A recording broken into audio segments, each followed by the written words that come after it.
Assalamualaikum warahmatullahi wabarakatuh. Alhamdulillah. Alhamdulillahi rabbil alamin, wassalatu wassalamu ala asyrafil anbiya'i wal mursalin sayyidina Muhammad wa ala alihi wa sahbihi ajma'in.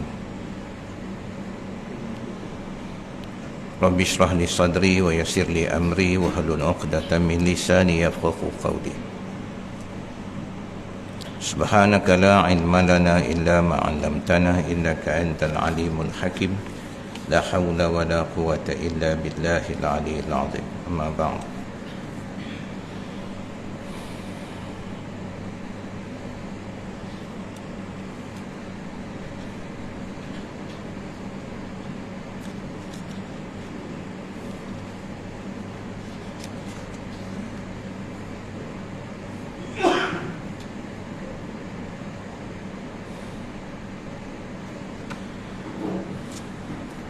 قال الله تعالى في كتابه العزيز والله يريد أن يتوب عليكم ويريد الذين يتبعون الشهوات أن تميلوا ميلا عظيما.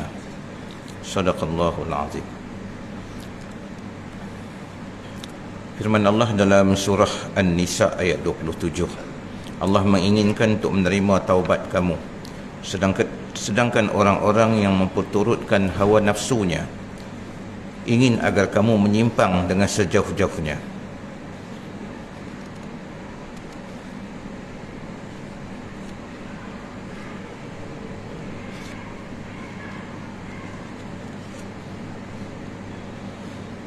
Seterusnya dalam surah An-Nur ayat 10, firman Allah Subhanahu wa taala, laula fadlullahi alaikum wa rahmah wa anna Allaha tawwabun hakim.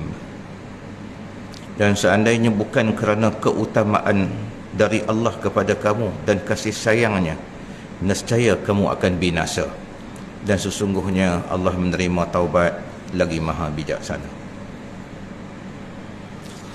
Tuan-tuan perempuan yang dikasihi, kita telah memasuki hari-hari terakhir dalam bulan Zulhijjah, bulan haram, bulan di mana para duyuf Rahman sedang berangkat pulang. Dan tahun ini adalah tahun paling besar Arab Saudi menerima jemaah haji. Besar sungguh. Dan mudah-mudahan semuanya beroleh haji yang mabrur. Mudah-mudahan Allah sampaikan sebahagian daripada kita yang belum sampai ke sana di tahun-tahun mendatang, dipanjangkan umur, disihatkan badan untuk dapat mengerjakan, menyempurnakan rukun Islam yang kelima ini. Amin. Tuan-tuan dan puan yang dikasihi, malam ni kita nak berbicara sedikit tentang mu'awwiqat. Mu'awwiqat ini adalah penghalang kepada kebaikan. Tapi saya baca ayat tadi lah tentang perkara yang memiliki keutamaan dalam hidup, iaitu bertaubat, minta ampun. Sebab dia ada kait dengan mu'awwiqat ni. Mu'awwiqat ini adalah penghalang seseorang itu untuk dia nak buat baik. Maksudnya, saya tak nak bercakap tentang orang yang di luar Islam ataupun orang Islam, nama Islam tapi tak buat taat. Ni orang macam kita ni, macam saya, macam tuan-tuan, macam perempuan, ahli keluarga kita yang kita asuh untuk taat ni, macam kita ni pun boleh terlibat dalam mu'awwiqat, terhalang nak buat. Dia terhalang macam mana? Keinginan dia nak buat baik itu ada, tapi dihalang oleh hasutan syaitan untuk menjadikan dia suka tangguh, takhir, lewatkan, tidak mendahulukan. Maksudnya dia buat tetapi tidak sempurna.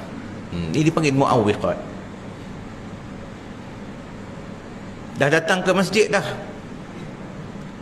duduk dalam kereta lagi, layan TikTok, layan FB. Padahal duduk di rumah Allah lebih utama. Duduk dalam kereta ni dah biasa dah. Duduk di rumah pun biasa. Sampai rumah Allah 15 minit awal duduk dalam kereta lagi. Padahal dia boleh datang ke masjid dan bertamu di rumah Allah, minta ampun. Sebab antara tempat-tempat yang bila kita istighfar, kita minta ampun, kita taubat, Allah terima adalah dalam masjid. Waktu panjang pula. Lepas solat, antara solat sunat dengan solat fardu, qabliyah dan ba'diyah, antara solat qabliyah nak sampai ke iqamah, ni waktu Arafah, panjanglah cerita dia. Waktu hujan, ni dipanggil penghalang. Ada orang dah masuk dah ke masjid, ambil lagi pula masa nak ambil wuduk pula. Pada dia boleh masuk dah awal tadi, ambil lah wuduk cepat. Tak, pasal apa? Tak nak sembahyang sunat qabliyah. Mu'awwiqat. Orang macam kita ni, hati-hati tuan-tuan. Bila Allah dah menjadikan itu sebagai halangan, artinya Allah tak mau jumpa kita lah. Jangan tengok yang kita ambil masa lapang, tengok Allah tak nak jumpa kita. Tak berat ke? Cuba yang anak kita balik ke rumah kita, tak sakit hati kita? Dah sampai ke rumah tak turun kereta, sampai setengah jam duduk dalam rumah lagi. Kita tahu dia sampai dah depan rumah. Kerti apa? Nak jumpa kita bukan keutamaan lah. Tak terasa hati, rasa hati. Habis kenapa kita tergamak buat kat Allah? Ni kadang-kadang Tuhan tunjuk kepada kita tarbiyah. Engkau buat kat aku bagi kau rasa macam mana anak engkau buat kat engkau. Macam itulah cerita dia. Mu'awwiqat.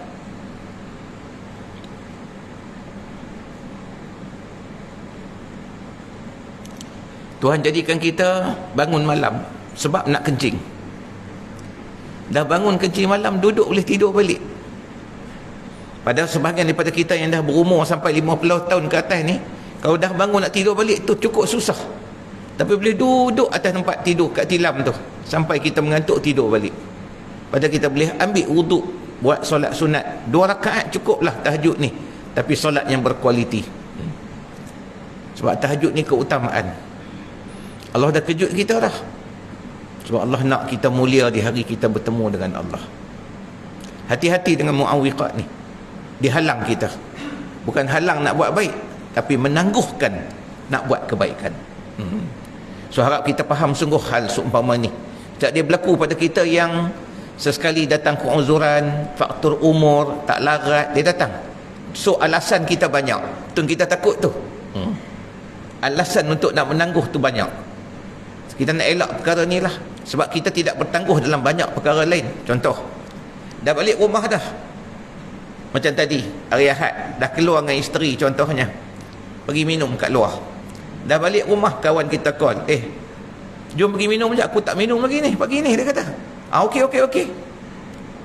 Padahal dah minum lah dengan isteri. Boleh start enjin kereta, start motor, pergi minum pula dengan kawan. Tak makan dah sebab kenyang, tapi minum. Maksud saya apa? Kita boleh duduk tempat-tempat yang bukan keutamaan. Kita boleh bagi masa kita berkali-kali, lagi dan lagi. Tetapi kenapa tidak untuk Allah?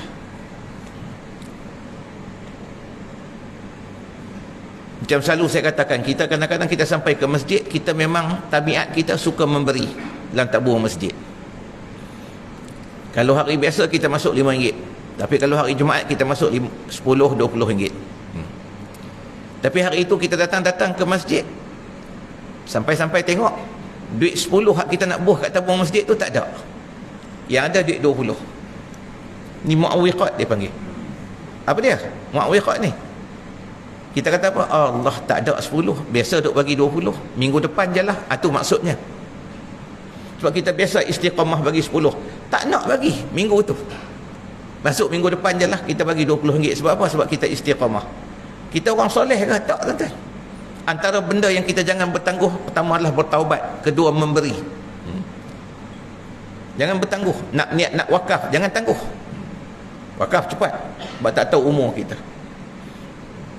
Imam Ghazali berbicara dalam Ihya tentang keadaan-keadaan hamba Allah yang Allah kabulkan hajat mereka. Ada di antara mereka, contoh kata Imam Ghazali, menyebut daripada asar kata-kata sahabat.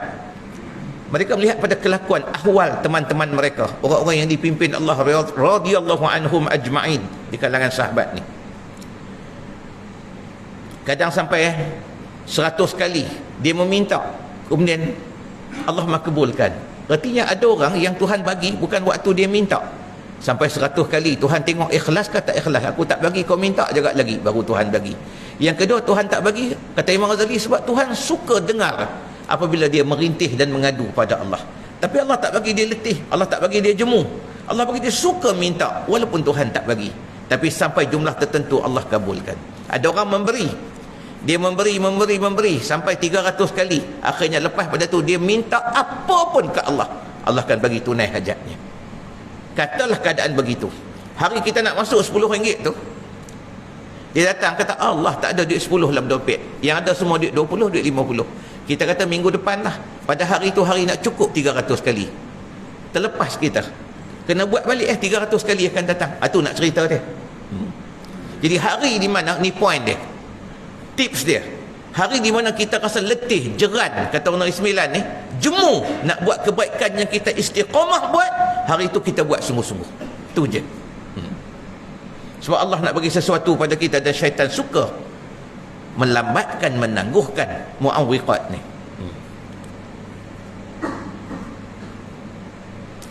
Kita kalau seminggu sekali anak kita tak call kita, dan biasa dia call kita, kita jangan biar. Kita kata kenapa tak call, budak ni selalu seminggu dia call, kita lah call.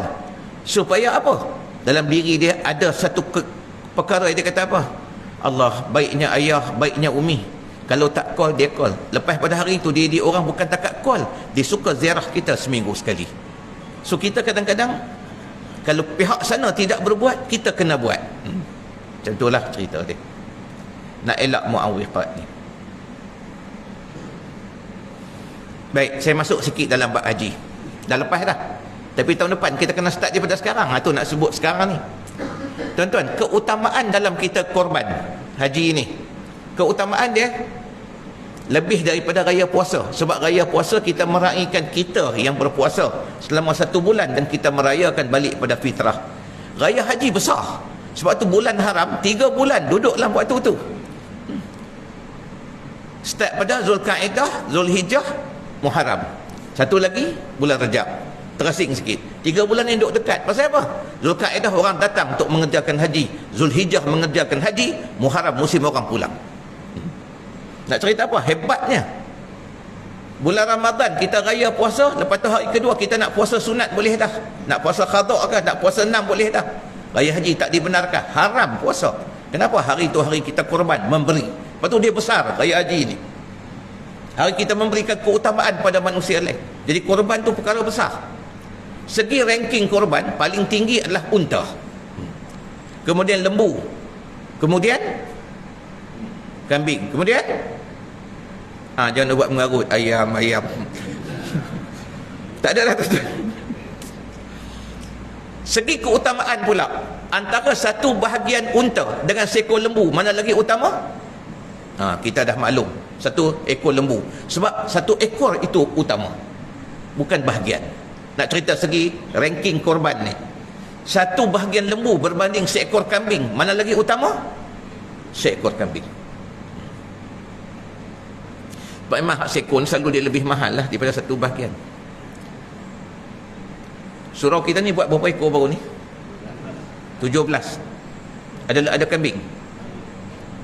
Tuan-tuan bayang tuan-tuan di Selangor ni ada beberapa tempat lah yang paling besar lah orang kita buat untuk ternak dan juga sembelih.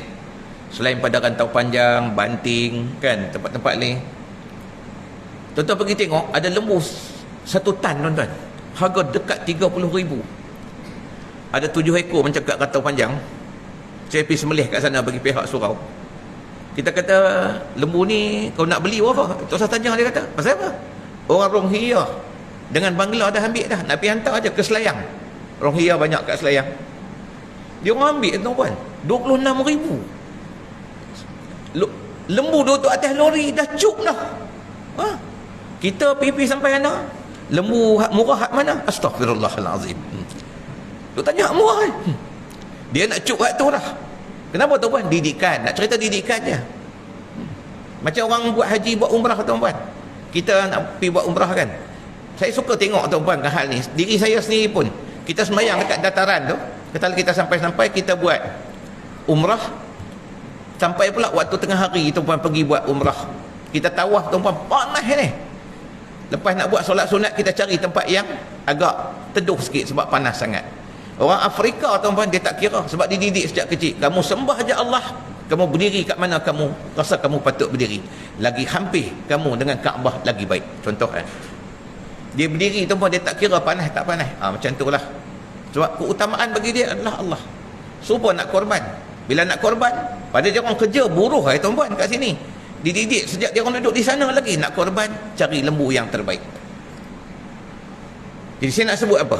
Tuan-tuan dengar ni, poin ni. Supaya kita tak terlibat dalam mu'awwiqat. Ni bukan kira surau ni, ni individu kita. Berapa harga lembu sekarang ni tuan-tuan? Kita ambil lah 6,000. Had biasa 200 kg, 2 tahun umur. Potong semua tuan-puan, kalau ikut isi dia saja, daging saja dalam 70 kg je. Banyak tu je. Tolak tulang, tolak perut, tolak kepala dia. Saya nak ambil katalah contoh 200 kg ni. Kita ambil yang tu harga 6,000, 6,500. Contoh. Betul, isap rokok berapa? Tuan-tuan, orang isap rokok 20 batang berapa harga sekarang? Saya cek tengok kat internet, Dunhill paling mahal RM17.5. 20 batang. Ambillah RM20 satu hari tuan-puan, dia tambah 2-3 batang lagi RM20. Kalau RM20 dia isap rokok satu hari, kali dengan 30 hari sebulan, berapa? 600.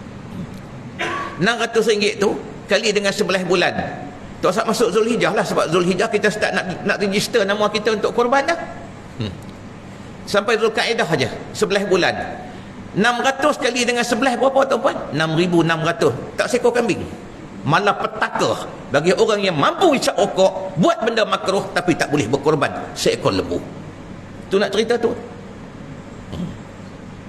Hari ni tuan-puan, ada orang boleh hisap, boleh minum kopi. Kopi jenis mahal tuan-puan, RM15 paling kurang. Tu tak add on sampai RM20 lebih tuan-puan. Setiap hari minum kopi. Kalau ambil hak paling asas RM15 dia minum tu, kalau sebulan berapa? RM1,500. Tak sampai pun. RM15 kali dengan 10 berapa tuan?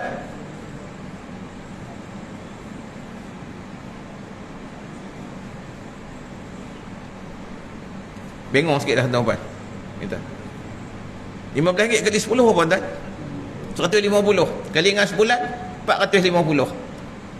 450 kalau kali dengan 11 berapa tuan-tuan? 4,500 campur 450 lagi berapa? Dekat-dekat 5,000. Kumpul duit sikit lagi boleh beli seekor lembu. Maksudnya apa? Kita boleh je minum kopi harga RM2. Lebih tu niat kita kumpul untuk apa? Nak buat korban tahun depan seekor lembu, nak ambil tu. Ambil seekor, sebab Rasulullah bila korban 1 ekor. Maksudnya apa? Semua orang boleh korban seekor lembu. Sunat muakkad, sebab dia antara syiar agama Allah korban ni. Sebab tu orang Kelantan dia hebat tuan-tuan. Daripada dulu dididik. Raya haji dia lagi utama daripada raya puasa, yang jam sampai 20 jam, 27 jam. Semua tu pahala Allah ambil kira. Terikat dalam jam tu pun Allah bagi pahala. Sebab apa? Balik nak tegakkan syiar Allah. Nak cerita ni raya haji ni, hebat tak hebatnya, besar tak besar. So kalau kita nak buat tuan-puan, tekad dah dengan adik-beradik kita, tahun depan kita buat seekor lembu. Masuk 7 nama. Buat tuan-tuan. Bagi dapat seekor lembu, tak meriah ke tahun depan tuan-puan? Sebab kita nak elak hal ni. Kenapa tuan-tuan? Bila Rasulullah sebutkan, bukan hanya bulu je jadi saksi. Dia ada kenderaan bagi orang yang berkorban.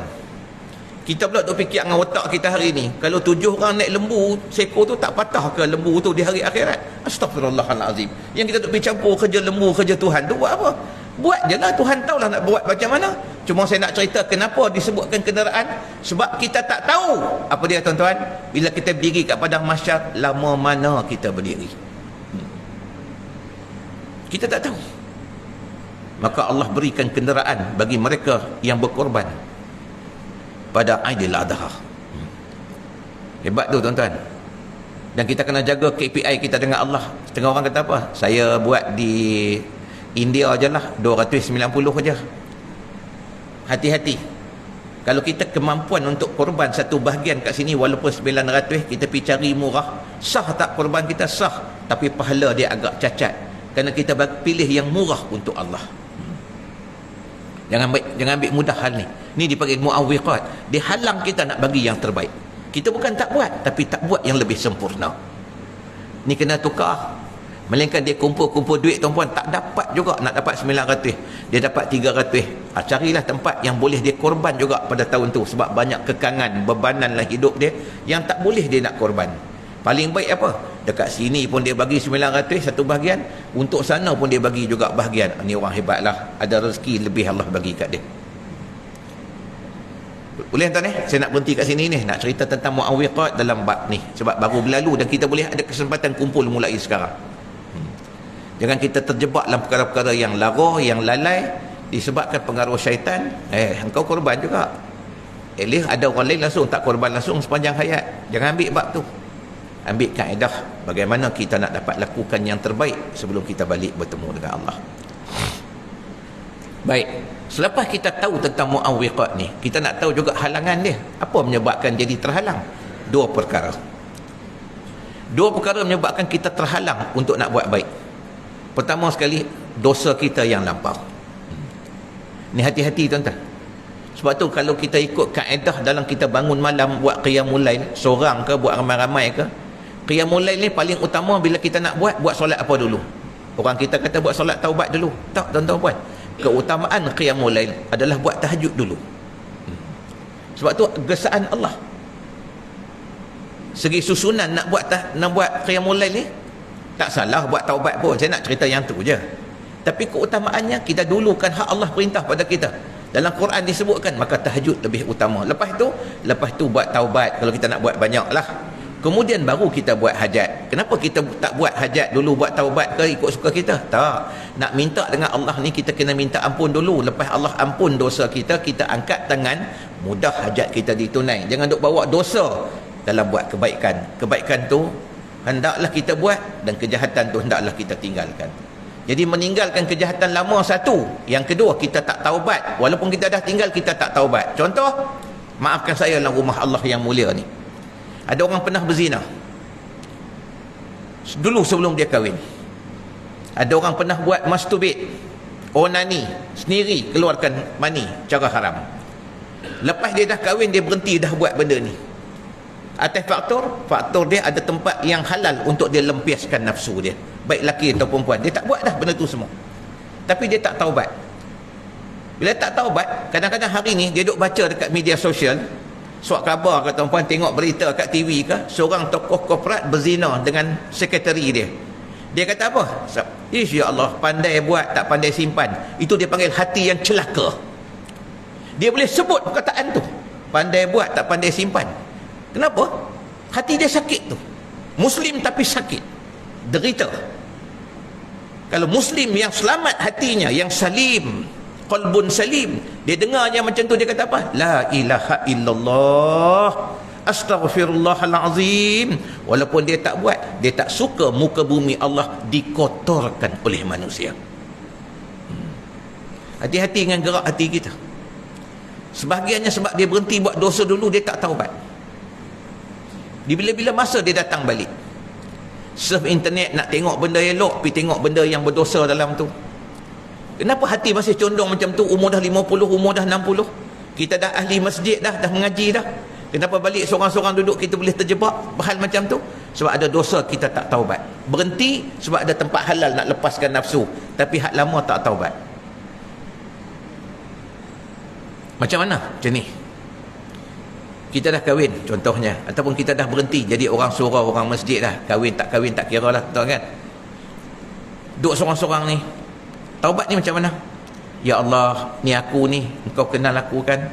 Aku dah lama kotorkan muka bumi engkau dengan kejahatan aku. Aku takut, ya Allah, aku mati kau tak terima taubat aku. Aku susah dalam kubur, aku susah kat mahsyar, dan payah aku nak dapat syurga engkau. Aku tak nak, ya Allah, kembali dengan tidak mendapat redha engkau. Tolonglah ya Allah, ampunkanlah aku. Aku tak nak anak-anak aku di belakang mewarisi kejahatan aku ni. Tolonglah ya Allah, terimalah keampunan yang aku minta kepada engkau ni. Tu dipanggil apa? Tu dipanggil taubat.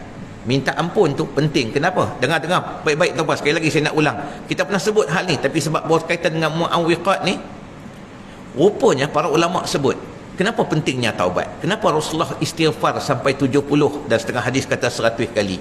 Padahal dia dah maksum. Nak cerita pada kita, kalau dia maksum pun dia minta. Orang macam kita lagi kena banyak minta. Sebab apa tuan-tuan? Sebab rupanya taubat ni boleh reputkan, ni istilah digunakan, hanya taubat boleh reputkan akar-akar maksiat yang masih duk ada dalam hati walaupun kita tak buat. Teringin tu duk ada lagi bila tengok, dengar, suka juga masuk campur, mencelah dengan perkataan-perkataan yang kotor yang tak sepatutnya sebagai seorang muslim. Hanya taubat, istighfar boleh matikan akar kejahatan. Tu dia. Jadi kena duduk seorang-seorang dengan Allah minta ampun. Ni dia nak cerita antara sebab mu'awwiqat, kita payah nak buat kebaikan, suka terhalang, tapi nak buat benda lara laju je. Orang macam kita tak buat maksiat dah, terlibat dengan benda-benda yang lara. Kenapa boleh jadi macam tu? Ada dosa lama yang kita tak minta ampun. Ni kena buat tuan-tuan, duduk seorang-seorang atas kereta ke, tak kira. Lintasan hati pun kena cepat-cepat kita tutup balik.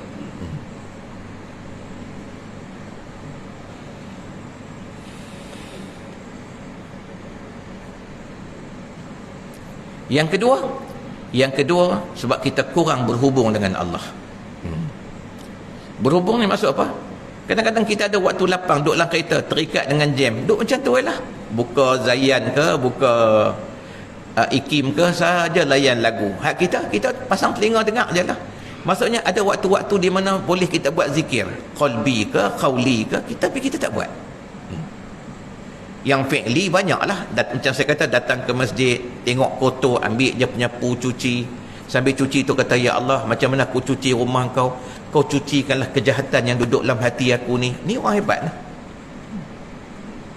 Buat sebab je. Hak masuk tabung. Tapi tiap-tiap hari kau datang tuan-puan, dia suka buat masak apa-apa, letak aja. Siapa-siapa nak makan, makanlah. Memberi makan orang Islam ni adalah perkara besar dalam hidup.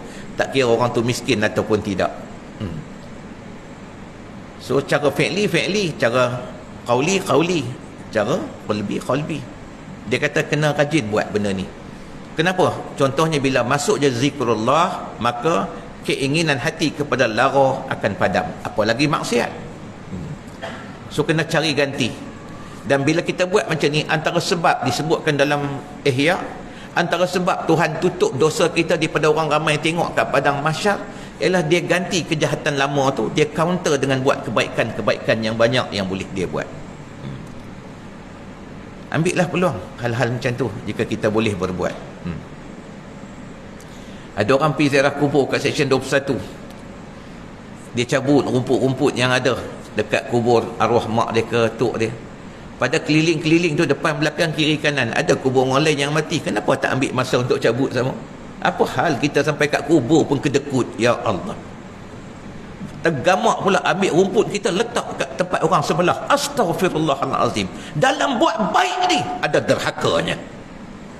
Sampai hati kita sampai level begitu kita buat. Patut bawa plastik siap-siap dah tahu pergi kubur. Kalau tak mau cuci hak orang pun jangan bebankan orang tu pula. Ambil segala sampah tu letak kat plastik yang kita bawa. Kalau boleh buat tambah lagi kebaikan, cabut rumput hak ada kat tempat orang sebelah tu. Bersihkan kubur tu besar.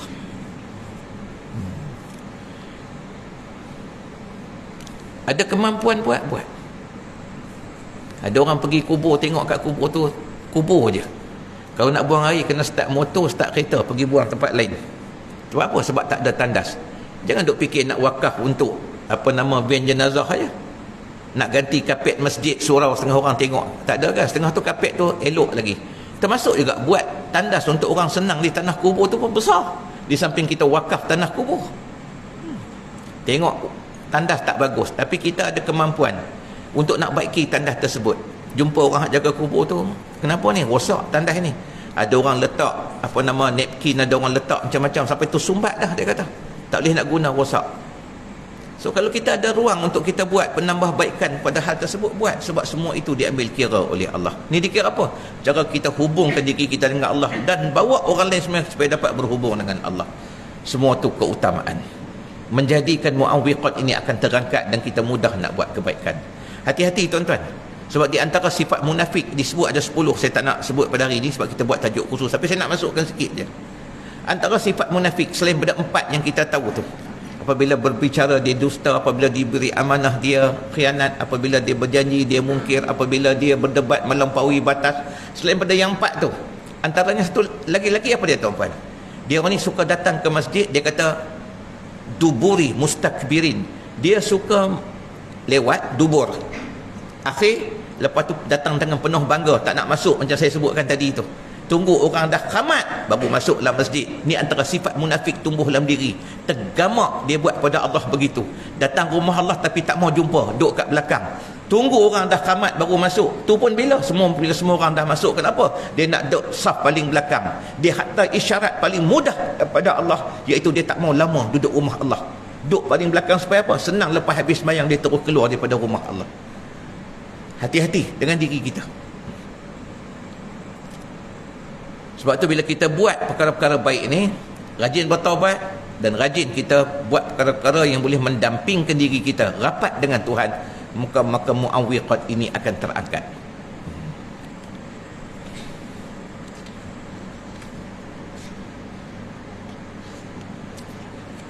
Tuan-tuan orang pergi haji ni nak dapat mabrur tuan-puan, masya-Allah.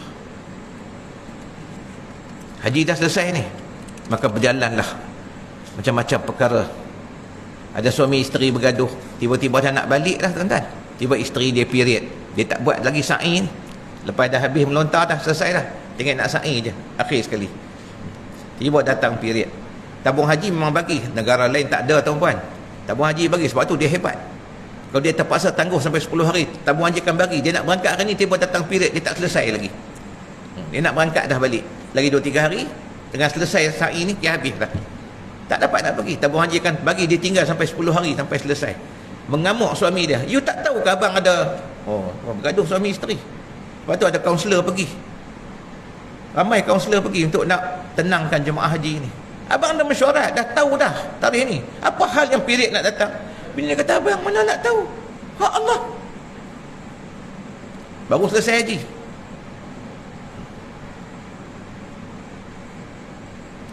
Ada orang bergaduh pasal bilik. Mana ni orang dah tutup dah aircon tengah-tengah malam macam ni pun nak sejuk lagi. Hak yang dah pasang aircon tu duduk diam je lah. Hak yang pergi dekat Mina tuan-puan, berbaris dekat tandas tak apa nak cukup, kencing dalam botol, tak basuh tu, patut bawa satu botol lagi bersihkan hak dia kencing tu. Tapi belakang-belakang dah kencing, orang tak tahu. Ada yang kencing betul-betul dekat khemah. Pukul nak masuk dalam bilik air kena masuk pukul 1, pukul 2. Kalau bangun dekat pukul 4 tuan-puan, penuh orang baris dah. So dia kencing kat belakang khemah. Hancing masuk habis sampai dalam khemah. Sampai terganggu ibadah orang duduk di Mina. Macam mana nak dapat mabrur? Kita kata saya tak usik orang lain pun. Ya.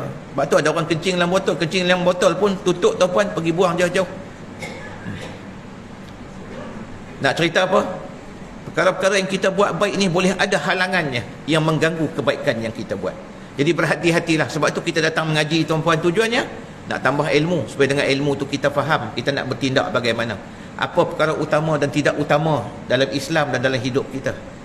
Jangan kita duk buat perkara kurang utama tapi kita tak berikan keutamaan pada perkara yang utama. Ada orang buat qiyamul lail, tuan-puan, punya hebatnya bangun, tapi subuh tak mari semayang di masjid. Tu macam mana tuan-puan? Qiyamul lail tu bagus tak? Bagus. Tapi solat sunat sebelum subuh lebih utama pada qiyam. Ada orang lepas pada qiyam tidur tuan-puan, tunggu orang khamat baru datang. Sebab rumah dia tak jauh dengan surau. Elok orang khamat baru datang. Solat sunat sebelum subuh dia tak buat. Nak banding keutamaan, solat sunat sebelum subuh lebih utama daripada kita punya qiyam. Utama dengan kurang utama. Tu saya kata kita tuan-puan, kalau kita tak larat, perkara yang kita kena tahu adalah penghalang dia. Kita tahu kalau kita tidur lewat, kita akan payah nak bangun. Ada orang duduk kat tempat tidur dah pukul 10. Handphone jangan pegang lah tuan-tuan. Jangan pegang langsung dah. Hari ni tuan-puan, sampai Vietnam dia haramkan TikTok. TikTok ni orang rajin tengok, bila dah tengok orang takkan berhenti. FB orang tengok, orang boleh letak balik. Kenapa? Kandungan FB kuliah kan kita tengok dia 10 ke 15 minit. TikTok 3 minit je. Kita scroll tu tengok apa? Benda baru. Tak sedar duduk tempat tidur 2 jam masa berlalu, tidur pukul 12 lebih. Padahal dah duduk pukul 10 dah. Orang macam kita ni, umur 60 tahun ni, umur 70 ni, duduk acik tengok. Sampai bini pun takut tuan-tuan. Dia dah lena dah. Dia tengok orang gila sebelah dia. Duk gelak sorang-sorang. Gila malam-malam dalam bilik. Berhenti tuan-tuan. Dipanggil mu'awwiqat. Kita terlibat dalam perkara-perkara yang laruh, bukan haram. Kita tak tengok benda tak senonoh. Tapi kita duk galik tengok syaitan halang ke kenapa? Syaitan nak plan supaya kita jangan bangun awal pagi untuk menyembah Allah. Tujuan dia tu je. Orang macam kita dia tak halang kita untuk sembahyang subuh, tapi dia suka supaya kita terganggu dalam nak buat hal tersebut. So mari tuan-tuan kita pulihkan diri kita dan jaga sungguh-sungguh hal seumpama ini. Boleh tuan Baik, perkara terakhir. Saya berhenti waktu isyak tuan Saya dah buat tadi solat isyak dah.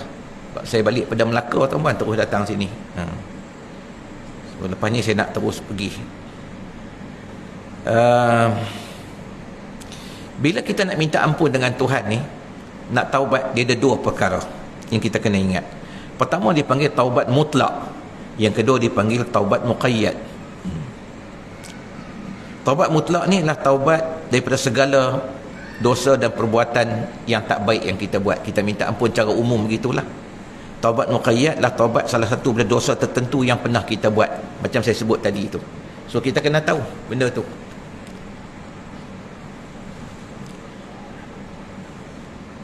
Kita pernah cacatkan hidup orang. Macam saya kata, ada orang suka dalam FB ni duk upload masuk gambar-gambar lama dulu waktu sekolah dan sebagainya. Lepas tu dia tag nama. Tag nama tu hati-hati tuan-tuan, sebab ada orang tak suka. Sebab apa? Sebab dulu dia tak pakai tudung. Contoh perempuan duk satu kelas dengan kita, kita duk masuk gambar tu, duk kat universiti, rambut dia pun blond lagi. Dia hijrah, dia lambat. Ada orang hijrah awal, hijrah dia lambat. Lepas dia kahwin baru dia berubah. Kita jumpa orang-orang ni tuan-tuan, pergi ambil kursus talaqi Quran ni di masjid, daripada kursus asas Quran kepada lanjutan. Lepas lanjutan dia ambil satu lagi kursus untuk dapat tauliah dia mengajar. Jadi ustazah lah tuan-tuan, isteri orang ustazah, dulu rambut blond. Tiba-tiba ada orang duk upload tuan-tuan, masuk gambar dia hak lama. Laki dia tengok berubah muka laki dia. Kau buat apa lagi belakang aku kenal kau dah pakai jubah, rupanya hidup belakang kau ni ada benda rosak lah hidup kau tak cerita kat aku. Mana boleh cerita tuan-tuan? Kalau kita pernah berzina, ampun maaf, kalau kita pernah berzina sebelum kita kahwin pun, suami isteri tu tak boleh cerita sama sendiri yang dulu abang jahat, abang pernah berzina. Haram kita cerita kat isteri kita bila Allah dah tutup. Ni orang dah pergi buka dekat FB, tunjukkan gambar tu, sampai bergaduh suami isteri. Tak bercakap dah, duduk pun separate, tak bercerai. Ada orang bercerai dengan sebab tu. Berdosa tak orang yang upload gambar? Sebesar-besar dosa dia buat. So kena hati-hati hal-hal yang macam ni. Kadang kita tak ambil kisah. So saya nak sebut dosa-dosa yang berbentuk muqayyad ni, kita kena minta ampun dengan Allah sungguh. Tak bercakap lagi dengan abang kita sampai sekarang. Kita tahu dia salahan kita, tapi kita tak nak maafkan dia, sebab dia buat tu luka sungguh hati kita. Kalau kita tahu buat perjumpaan keluarga dia ada, kita tak pergi. Macam tu lah, sampai macam tu. Sekarang baru sedar kena minta ampun dengan Allah tuan-tuan. Bukan takat kita minta maaf dengan dia. Ni dipanggil taubat muqayyad atas sebab dosa tertentu yang kita buat. Ambil perkiraan lah hal-hal macam ni yang pernah berlaku dalam hidup kita. Banyak lah tuan-tuan kan. Waktu dulu kita duduk di kampung, ada orang pindah kampung, datang pindah ke negeri lain. Sebab dia pindah tu tuan-tuan sebab faktor kerja, tapi dia ada hutang pakai buku 35 di kampung. Dia tinggal macam tu je, tak bayar. Bila pergi tengok balik, dah buat highway dah jalan kampung tu. Cina yang buka kedai kita duduk beli ikan kat dia dulu pun dah tak ada dah. Tanya orang pun tak tahu Cina tu duduk mana dah. Tu nak buat macam mana tuan-tuan? Kena masuk dekat tabung mana-mana tuan-tuan. Niat-niat untuk Cina tu memang lah, dia tak ada pahala pun, tapi at least kita selesai hutang sebelum kita bertemu di hari akhirat nanti. Tetap kena bayar. Nak cerita minta ampun dengan Tuhan sebab kelakuan kita. Kelakuan ni boleh pindah tuan-tuan? Ya, boleh pindah. Pada siapa? Pada keluarga kita, anak kita. Sebab Tuhan kata tidak ada seseorang yang menjatuhkan aib saudaranya akan dimatikan Allah sebelum dia atau keluarga dia, kata Nabi, berbuat aib yang sama. Tuhan tak akan benarkan. Tak takut ke tuan-tuan? Lepas tu jangan duk seorang-seorang duk pergi tengok TikTok ataupun apa-apa, suka duk pergi tunjuk kat orang, suruh orang tengok sama, sedangkan perkara itu perkara aib. Hati-hati, perkara tersebut akan menimpa kita satu hari nanti. Jangan duk buka aib orang, biar kita tengok tu, kalau tertengok tutup dekat tu je.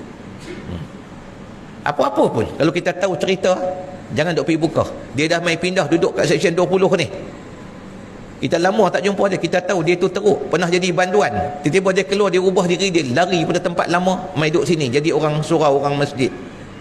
Kita pula duk pergi jumpa orang, dia ni aku pernah jumpa, aku kerja jadi warden dulu, ni banduan ni, pergi merompak, bunuh orang, cederakan orang.